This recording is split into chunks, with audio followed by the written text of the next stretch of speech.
আন্তর্জাতিক নারী দিবসের আগে বৃদ্ধাশ্রমের মায়েরা পেল সেরা উপহার।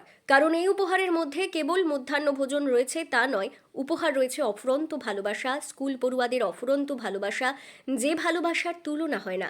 আন্তর্জাতিক নারী দিবসের আগে শনিবার বীরভূমের করিথিয়া যদুরায় মেমোরিয়াল অ্যান্ড পাবলিক ইনস্টিটিউশনের নবম ও দশম শ্রেণীর ছাত্রীরা নিজেদের টিফিনের বাজেটে কাটছাট করে সঞ্চিত টাকা দিয়ে ছবিলার ছবির স্বপ্নপুরী বৃদ্ধাশ্রমের মায়েদের পেট পুড়ে খাওয়ালো।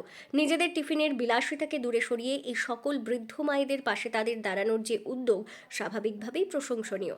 তাদের এমন উদ্যোগ এখন মন জয় করেছে সাধারণ মানুষদের। সুন্দর খেলাম, আমাদের ওদের সঙ্গে গল্প করে খুব ভালো লাগলো এবং আমাদেরকে ওরা আশীর্বাদ করি, ওরা যেন আমাদের কাছে প্রতি বছরই আমাদের পাশে যেমন থাকতে পারে, আমরা তাহলে অনেক আনন্দিত হব।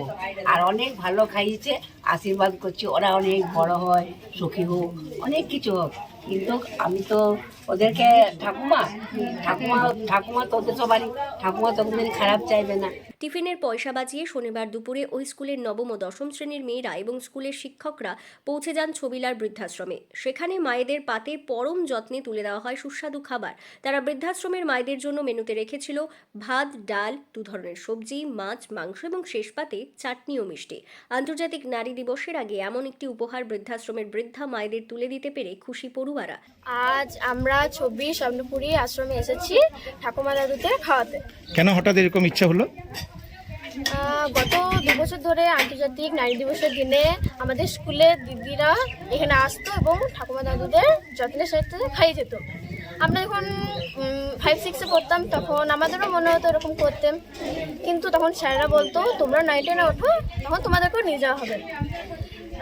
তাই আমরা এখানে আজকে স্কুলে সবাই মিলে টিফিনে টাকা জমিয়ে এসেছি ঠাকুমা দাদুকে খাওয়াতে। তো কি কি খাওয়ালে আজকে?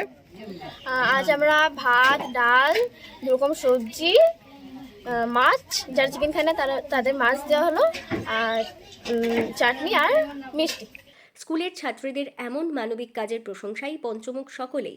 বিদ্যালয়ের ভারপ্রাপ্ত শিক্ষক যামিনীকান্ত সাহা জানান, তাদের স্কুলের তরফ থেকে ছাত্রছাত্রীদের সহানুভূতি, সহমর্মিতা এবং সামাজিকভাবে প্রকৃত মানুষ হওয়ার শিক্ষাই দেওয়া হয়। নবম এবং দশম শ্রেণীর ছাত্রছাত্রীরা তাদের টিফিনের পয়সা বাঁচিয়ে এবং সেই সঙ্গে মাস্টারমশাইরা কিছু দিয়ে আজকের তাদের ওই ভাত, ডাল, সবজি এবং পোস্ত, তার সঙ্গে যারা মাছ খাবে মাছ আছে এবং মাংসও আছে, তাদেরকে চিকেন খাওয়ানো হচ্ছে।